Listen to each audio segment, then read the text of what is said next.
Hey guys, Josh at Bane Tech, and I have the Note 3 real user review. I've had the Note 3 since day one as far as the Verizon release date goes, and I wanted to give you an insight and a review of what I think about it and how the device has performed for me thus far.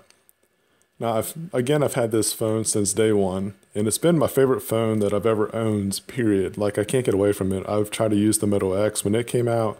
I've tried to use a couple other devices, and I just ended up going back to the Note 3. Reason being is that this thing is just a beast of a phone. It's amazing. It's one of the best that's out to date, in my opinion, and that even includes the new M8 HTC One. Now, as far as the interface and some of the design, I still have to modify it to make it look the way I want and kind of perform the way I want because I just don't like TouchWiz, and I'll kind of get into those details a little bit later. But most of all, I pretty much install Nova Launcher every time. No matter what device I have, it's just something that I got used to and what I like. And you can customize it almost in any area of the phone that you like as far as the interface goes. Now the design, the overall physical design, I really like it. And I was actually really surprised that the S5 didn't come out with this faux leather in the back. But you know, it is what it is. They basically made the S5 look like a Band-Aid. I was actually kind of looking forward to seeing what they would do if they had a similar design as the Note 3. The Note 3, it's actually really thin, which is amazing to me. The side bezels, they're okay, like it looks chrome, but the problem is that if you take a case on and off, the paint will start to rub off a little bit. And I discovered that later down the road with this white Note 3. I actually have a black one now. But the little stitching design is a nice little touch. The white actually feels a little bit more of a plastic feel. The black really does actually give a leather kind of feel, which is interesting.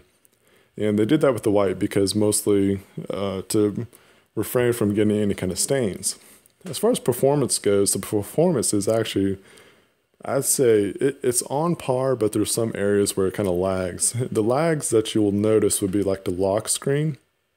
The lock screen, it takes like an extra second or so to open up for some reason. But for most things like a app drawer or scrolling through pictures, you know, just it's pretty buttery smooth as far as that goes.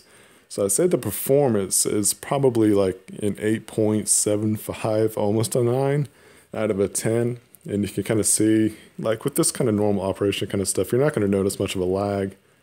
But the beauty of this phone is the screen for sure. And it makes watching movies and videos so nice to watch. It's got a 1080p full HD screen. It's a nice size. It's just perfect. You don't have to have the phone close up to your face to look at videos. You can kind of relax, have it at a nice arm's length, and still enjoy the video. Now, of course, one of the main events of the Note 3 is the S Pen and all the features that it has. Now, personally, I haven't really used the S Pen or given the full features a chance, but the one feature I use the most is screen capture, or the screenshot option here, to where you can basically take a screenshot and, you know, write on the screen, make notes, you know, make arrows, point something out. It's been a useful tool that I've used here and there, but it's definitely the top one that I use as far as the S Pen goes. And what's really nice about it is that it has a lot of share options. You can share it to different apps, social media, text messages, emails. And the S Pen is actually, it's not too hard to operate once you get used to it. You kind of see a little circle that pops up on the screen once you get close to it when you hover over the screen. So we're going to take a look at the note feature here, and you can just basically action memo is what it's called. And you can do quite a few different things with it. You can jot down phone numbers and it'll recognize the number. Just do an average note like here, like a notepad or sticky note. And you got a lot of other options as well to go with it. And you can do cameras and take pictures, just a lot of cool stuff like that. And the next thing we got is the Scrapbooker. Scrapbooker's pretty neat. I started using it a little bit more, and basically you just highlight an area on the screen and it captures it and it gives you a description, takes any kind of information that's embedded with it and puts it into basically like a file or a note. And I like that a lot because you can actually kind of build your own flipboard, or it's kind of like a custom Pinterest kind of feel to it. Now the search option is actually really cool because you can You can write out the search option, and you can do symbols and basically different commands to let it do different stuff like math even. So that's really neat. And when you do a search, it pulls up web options or any kind of information that is already on your phone. The next little feature we got here is it's basically a dual window where you can multitask even more. And the multitasking is pretty cool. You can just basically pick a spot on the screen of where you want to do the different operations. You got, calculator, videos, web browser. So if you're wanting to seriously get into some multitasking, do some different stuff all at the same time, this is a great option for you. Remind me to edit this video tomorrow. Should I save this task? Yes. Saving your task. Okay, I saved it.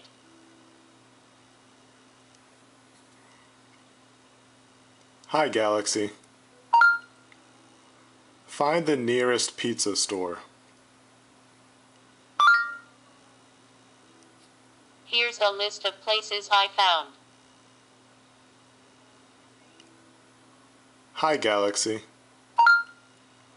What is 2 plus 2?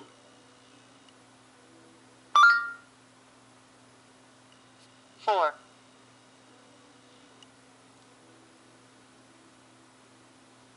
Hi, Galaxy.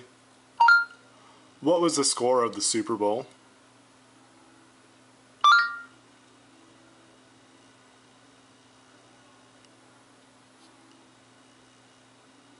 Name, date, score.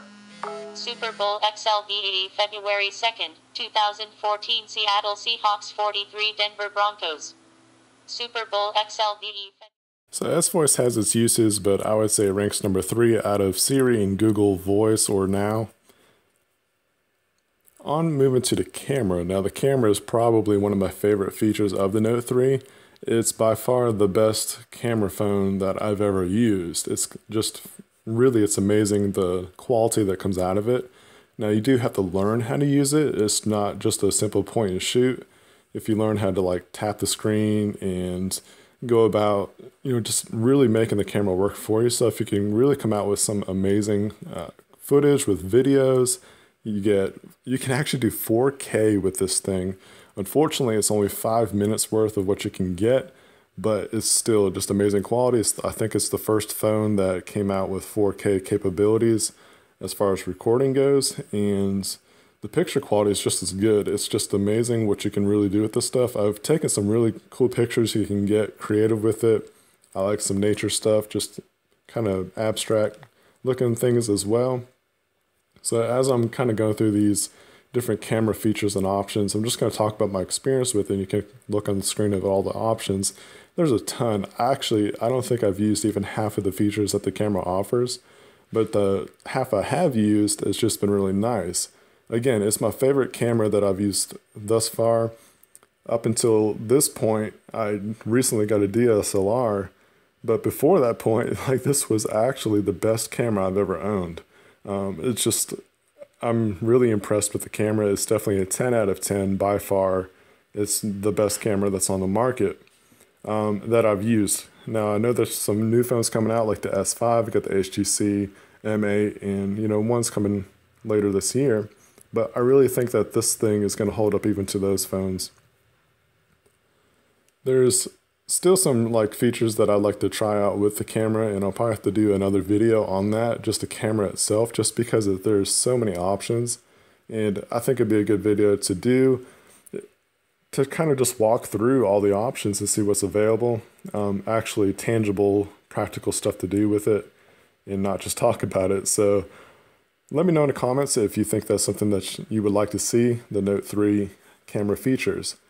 Now, as far as the software goes, it's really disappointing of how late software updates from Android it gets to Samsung phones, but it's kind of understandable because a Samsung phone is basically running 2 different operating systems. They have their TouchWiz, which is just full of all kinds of features. I don't even think...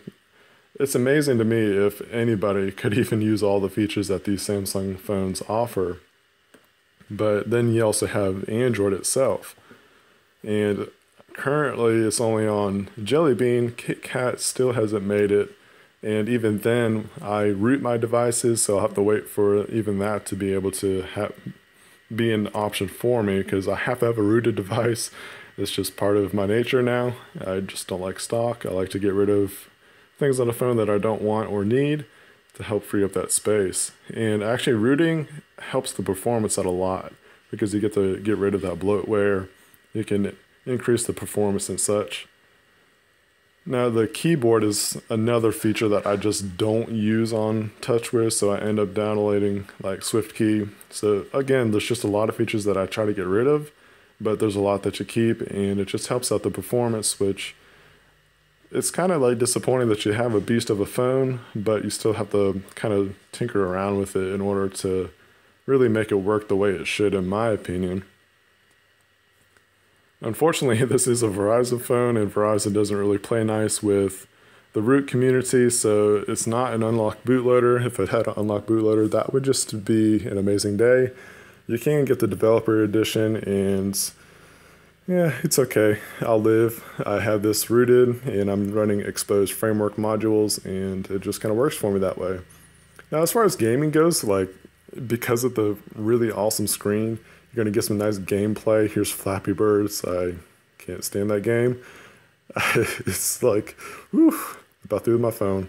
But I think I played a total of like 5 minutes of that game. But anyways, guys, I really wanted to give you like an insider view of what a daily driver experience is like. Good battery life, great screen, amazing camera.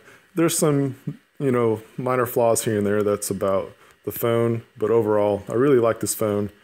If you thought that this video was helpful to you, please give it a thumbs up, and please subscribe if you haven't already so you can see more videos like this.